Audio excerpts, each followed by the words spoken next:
சக்தியில் அனைவருக்கும் வணக்கம். மகளிர் நல பகுதியில்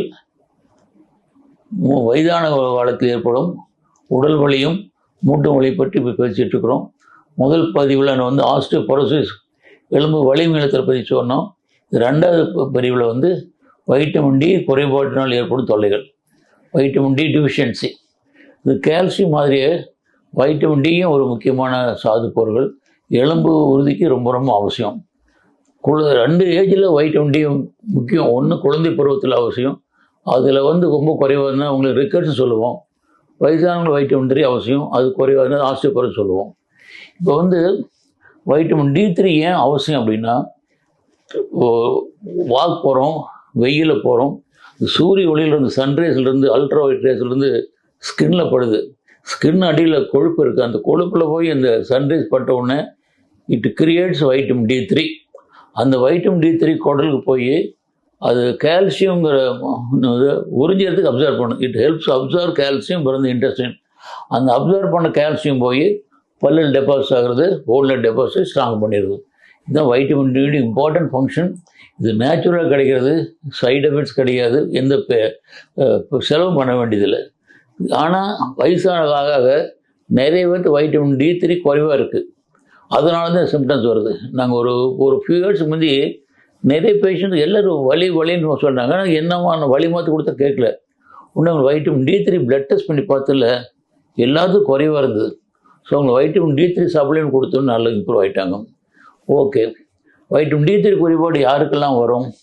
வயசானவங்களுக்கு, வீட்லேயே முடையும் கிடக்கிறவங்களுக்கு, ஒரு முதியோர் இல்லங்களுக்கு, அந்த வீட்டுக்குள்ளேயே இருப்பாங்க, அப்புறம் பெட்டில் படுத்துருக்கிறவங்களுக்கு, பார்க்கின்சன் டிசீஸ், ஸ்ட்ரோக்கு, இல்லை சிவியர் ஆர்த்தைட்டிஸ், இது வெளியே போக முடியாது.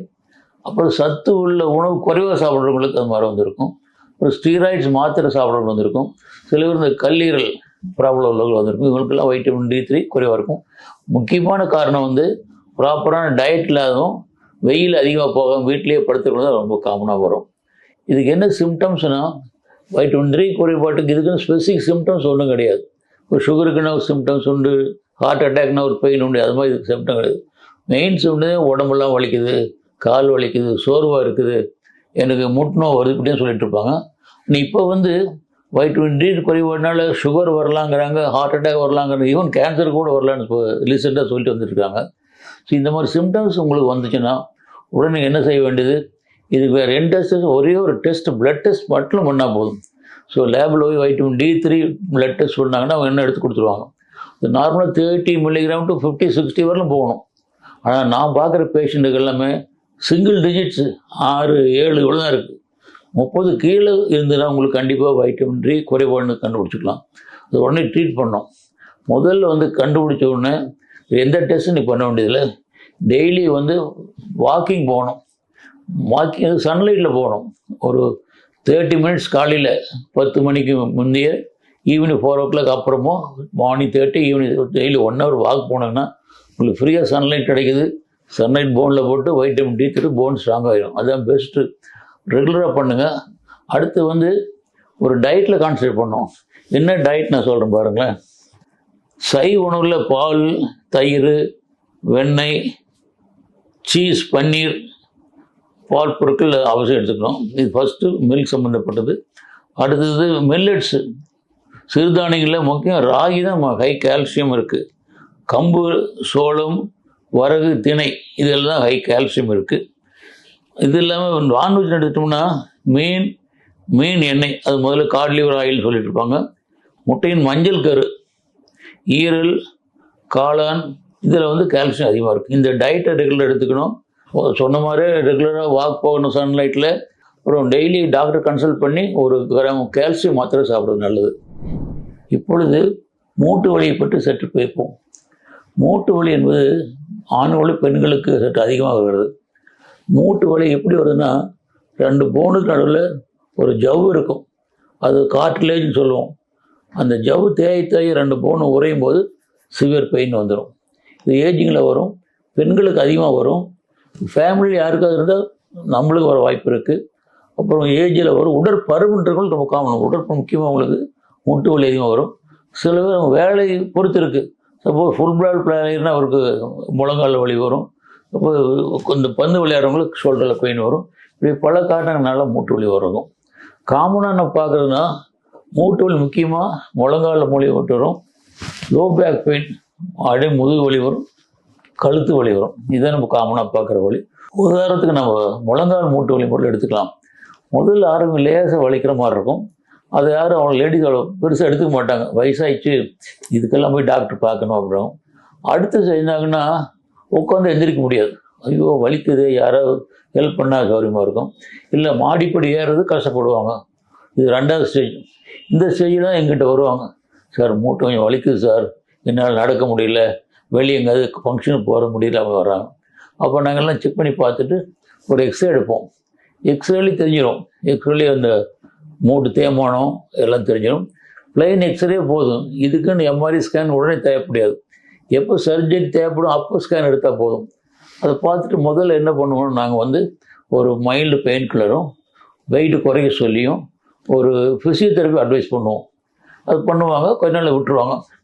இதே ஒரு 1 இயர் 2 இயர்ஸ் கழிச்சு பண்ணி அதே பேஷண்ட் வருவாங்க, சார் நீங்கள் சொன்ன எக்ஸசைஸ் பண்ணி பார்த்தேன், என்னை வலி மாற்றி சாப்பிட்டு பார்த்தேன், ஒன்றும் கேட்கல. இப்போ எலும்பு டாக்டர் போனால் அவர் சர்ஜரி பண்ண சொல்கிறாங்க, எனக்கு இந்த வயசில் எனக்கு இஷ்டம் இல்லை, நீங்கள் ஏதாவது சொல்லுங்கள் டாக்டர் வாங்க. நான் சொல்லுவேன், உங்களுக்கு பியூர் 100க்கு 100 குணமாகுனா மூட்டு வலி ஆப்ரேட் பண்ணி புதிய மூட்டை பொறுத்து நல்லது. இல்லை உங்களுக்கு இஷ்டம் இல்லைன்னா ஒரு ஆல்டர்னேட்டிவ் இந்த இன்ஜெக்ஷன் தெரப்பி, ஊசி, அந்த நரம்பு மூட்டுக்குள்ளேயே ஊசி போட சொல்லுது. ஆனால் இது க்யூர் கிடையாது. ஒரு ஊசி போட்டால் 2-3 வருஷத்துக்கு வலி இல்லாமல் இருக்கும். மேக்ஸிமம் 2 இன்ஜெக்ஷன் தான் போட முடியும், அதுக்கு மேலே போடக்கூடாது. சரி இப்போ போட்டு கொடுங்க டாக்டர், அப்புறம் பார்த்துக்கலாம் போங்க. சரி நான் எழுதி கொடுப்போம், போய் ஆர்த்தோ டாக்டர் பார்த்து போட்டுருவாங்க. அதில் ஸ்டீராய்டு இன்ஜெக்ஷன் இருக்குது, பிளாஸ்மா இன்ஜெக்ஷன் இருக்குது, பிளேட்லெட், நிறைய வெரைட்டிஸ் இருக்குது. இதையும் போட்டுட்டு மறுபடியும் அதே பேஷண்ட்டு 3 வாரம் கழிச்சு வருவாங்க, டாக்டர் நீ சொன்னது சரியாக போச்சு, நான் ரெகுலர் எக்ஸசைஸ் பண்ணி பார்த்தேன், வெயிட்டு குறைச்சி பார்த்தேன், அந்த இன்ஜெக்ஷன் போட்டு பார்த்துட்டேன், வலி கொஞ்சம் குறைஞ்சிருக்க போகிற என்னால் முடியல, நைட்டில் படுத்திருக்கும் போதெல்லாம் வலிக்குது அப்படிவாங்க. சொன்னேன், நான் அப்போவே சொன்னேன் பார்த்தீங்களா, நீ சர்ஜரி தான் பண்ணி ஆகணுட்டு, பரவாயில்ல சர்ஜரி பண்ணிங்க, அது உங்களுக்கு 80-90% க்யூர் இருக்கும். இப்போ சயின்ஸு ஸோ அட்வான்ஸ்டு. உங்களுக்கு நீ முதல்ல மாதிரி 2 வாரம் 3 வாரம் பெட்டுடுன்னா அதெல்லாம் ஒன்றுமே கிடையாது அப்படின்னு சொன்னால் சம்டைம் ஒத்துக்குவாங்க, சார் ஒத்துக்க மாட்டாங்க. இதில் சர்ஜரி எப்படின்னா லேட்டஸ்ட் அட்வான்ஸ் டெக்னிக் நிறைய வந்திருக்கு. எம்ஆர்ஐ ஸ்கேன் எடுப்பாங்க, அன்னைக்கு அட்மிட் பண்ணி 3 நாளில் டிஸ்சார்ஜ், 2 வீக்ஸில் டியூட்டிக்கு நீங்கள் போயிடலாம். இப்போ அதோட ரோபோட்டிக் சர்ஜரி இன்னும் ஃபார் அட்வான்ஸ்டு. பர்ஃபெக்டாக அளவு எடுத்து பர்ஃபெக்டாக ஃபிக்ஸ் பண்ணி காலையில் ஆப்ரேஷன் ஈவினிங் வீட்டுக்கு போயிடலாம். அந்தளவு அட்வான்ஸ் நிறைய வந்திருக்கு. அதனால் அல்டிமேட்டாக உங்களுக்கு க்யூர்னு சொன்னால் அலோபதி மெடிசனில் சர்ஜரி தான். ஆனால் இது தவிர வெயிட்டை குறைக்கணும், எக்ஸசைஸ் பண்ணணும், ஃபிசியோதெரப்பி ஏர்லி ஸ்டேஜில் ஃபிசியோதெரப்பி நல்லா இயன்முறை சிகிச்சை ஃபிசியோதெரப்பி நல்லா கேட்கும். அதையும் ட்ரை பண்ணி பார்க்கலாம். இதெல்லாம் நீங்கள் விட்டுட்டு கடைசியில் சர்ஜரி தான் வந்துடும். நீங்கள் எவ்வளோ கேளியில் டாக்டரை பார்த்து எவ்வளோ கேளியில் வெயிட்டை குறைச்சி ஃபிசியோதெரப்பி பண்ணிங்கன்னா அடுத்த ஸ்டேஜ் தடுக்க முடியும். இது தவிர மற்ற ஆல்டர்னேட்டிவ் மெடிசன் சில இதெல்லாம் கேட்கும், சித்தா கேட்கலாம், ஆயுர்வேதா, யோகா எல்லாம் கேட்கலாம். பட் அது ஒவ்வொரு treatment depends upon what stage you are seeking the doctor. இது முழங்கால் எடுத்துக்கிட்டோம். அடுத்து பார்க்குற லோ பேக் பெயின், அடி முதுகு வலி வருவாங்க. டாக்டர் ஒன்றில் குனிஞ்சனால சாமான் தூக்க முடியல, ரொம்ப வலிக்குது, ரொம்ப நேரம் ட்ராவல் பண்ண முடியல, ரொம்ப வலிக்குது. அவங்க எக்ஸ்ரே எடுத்து பார்த்தா அந்த எலும்பெல்லாம் ரொம்ப ப்ரெஷர் கம்ப்ரெஷன் ஆன மாதிரி இருக்கும். சில நேரத்தில் அந்த டிஸ்க் டிஸ்பிளேஸ் ஆகி இந்த நர்வு கம்ப்ரெஸ் பண்ணும். அப்போ என்ன இந்த லோ பேக் பெயின் கீழே ரேடியேட்டு கீழெல்லாம் வந்துடும். இருமுனா தும்முனா இல்லை மோஷன் போகும்போது ஸ்ட்ரெயின் பண்ணாங்கன்னா பளிர வலி இறங்கி வரும். இது ரேடியேட்டிங் பெயின் சொல்லுவோம். ஸோ இதுக்கும் அதே மாதிரி தான் ட்ரீட்மெண்ட். எக்ஸ்ரே எடுத்து பார்த்துட்டு எக்ஸசைஸ் பண்ணி பார்ப்பாங்க, இல்லைன்னா ட்ராக்ஷன், இல்லைன்னா சர்ஜரி. அடுத்து காமனாக போகுது கழுத்தில் வலி. ரொம்ப காமனாக பார்க்குறோம், சார் கழுத்து வலிச்சுக்கிட்டே இருக்குது அப்படிம்பாங்க. சில பேர் இப்படி கழுத்தை டேர்ன் பண்ணால் சிவியர் வெர்டிகோ வரும். இப்போ இந்த கழுத்து வலியை தான் 2 ஆர்ட்ரிஸ் ரத்த குழாய்கள் பிரெயினுக்கு போகுது. அது கிங்க் ஆகும்போது தலை சுற்றும், நார்மலாக கொண்டு வந்து அது நின்று போயிடும். ஸோ இது due to pressure and blood vessels அழுத்தும் போது வருது. சாதாரண பெயின் போனால் வரும். இன்னொன்று நரம்பு கம்ப்ரெஸ் பண்ணிச்சுன்னா இந்த ரேடியேட்டிங் பெயின், கழுத்து வலிக்கும் சொல்ல மாட்டோம், சார் இதெல்லாம் வலிக்குது சார், இதெல்லாம் வலிக்குது பாருங்க. எக்ஸ்ரே எடுத்து பார்த்தோம்னா அந்த சர்வைக்கல் ஸ்பைனில் வித்தியாசம் இருக்குது. இதுக்கு ட்ரீட்மெண்ட்லாம் இருக்குது. ஸோ மூட்டு வலிங்கிறது ஏஜில் வரும். அதை வந்து நம்ம முதலே ஐடென்டிஃபை பண்ணி எவ்வளோ ஏர்லியராக ட்ரீட்மெண்ட் பண்ணிக்கிறது தான் பெட்டர். ஸோ சாதாரண வர மூட்டு வலி இருந்துன்னா நீங்கள் ஏர்லியராக வந்து நீங்கள் வெயிட்டை குறைச்சி ஃபிசியோதெரபி பண்ணிங்கன்னா கண்டிப்பாக அதோடு நிறுத்திட முடியும். நான் சொன்ன மாதிரி அல்டிமேட் சர்ஜரி தேவைப்படாது. ஆனால் ஃபஸ்ட்டில் எடுத்தோடனே எவ்வளோக்குள் ஏர்லியராக டாக்டர் பார்க்குறீங்களோ, எவ்வளோக்குள் வெயிட்டை குறைக்கிறீங்களோ, எவ்வளோக்குள் ஃபிசியோதெரபி பண்ணுறீங்களோ கண்டிப்பாக கொடுத்துடும். இது வேணால் தள்ளி போட போட அடுத்தது எக்ஸசைஸ்க்கு அடுத்தது இன்ஜெக்ஷன் அடுத்து சர்ஜரியில் ரொம்ப அட்வான்ஸ் வந்து பார்ஷியல் ஆஸ்டியோடோமின்னு சொல்லி ஃபுல் நீ வந்து ரீப்ளேஸ் பண்ணதில்லை. எந்த பாகம் கெட்டிருக்கோ அந்த பாகத்தை மட்டும் எடுத்துகிட்டு ரீப்ளேஸ் பண்ணுறாங்க. அது ஆஸ்டியோடோமின்னு சொல்லுவாங்க. அது மாதிரி நிறைய டெக்னிக் இன்வால்வ் ஆகிருக்கு. சர்ஜரி போடுறதுனால எந்த ப்ராப்ளமும் கிடையாது, நல்ல ரெக்கவரியாக இருக்கும். ஸோ முதுமையில் வயசான பெண்களுக்கு 40 வயசான பெண்களுக்கு ஏற்பட முக்கியமான ப்ராப்ளம் வந்து வலி. உடல் வலியாக இருக்கலாம், மூட்டு வலியாக இருக்கலாம். அந்த உடல் வலி முக்கியமாக ஆஸ்டியோபோரோசிஸ், எலும்பு வலிமையிலத்தினால வரலாம். அது முக்கியமாக வந்து நம்மளுக்கு கால்சியம் ரிச் ஃபுட்டை சாப்பிடணும். அடுத்து வைட்டமின் D3 குறைவினாலையும் வரலாம். அதுக்கு வந்து வெயில போகணும், அதுலேயும் கால்சியம் ரிச் ஃபுட் சாப்பிடணும். மூட்டு வலி இருக்குது, அதை வந்து வராமல் தடுக்க முடியும். நீங்கள் எளிதாகவே ஃபிசியோதெரபி பண்ணி வெயிட்டை குறைச்சிங்கன்னா கண்டிப்பாக நலமாக வாழ முடியும். ஸோ இந்த நிகழ்ச்சியில் கலந்து கொண்ட அனைவருக்கும் எனது நன்றியை தெரிவித்துக் கொள்கிறேன். அடுத்த 3வது பதிவாக நான் வயதான பெண்களுக்கு ஏற்படும் மறதி நோயை பற்றி சொல்ல போகிறேன். ஏன்னா மறதி நோய்ங்கிறது எல்லாத்தையும் பார்க்குறோம். வெஸ்டர்ன் கண்ட்ரியில் பெண்களுக்கு தான் அதிகமாக வருது, ஆண்களோடுன்னு சொல்கிறாங்க. முக்கியமாக நான் சொல்கிற மெசேஜ் என்னென்னா, இந்த வயசான போது மறதி வருது.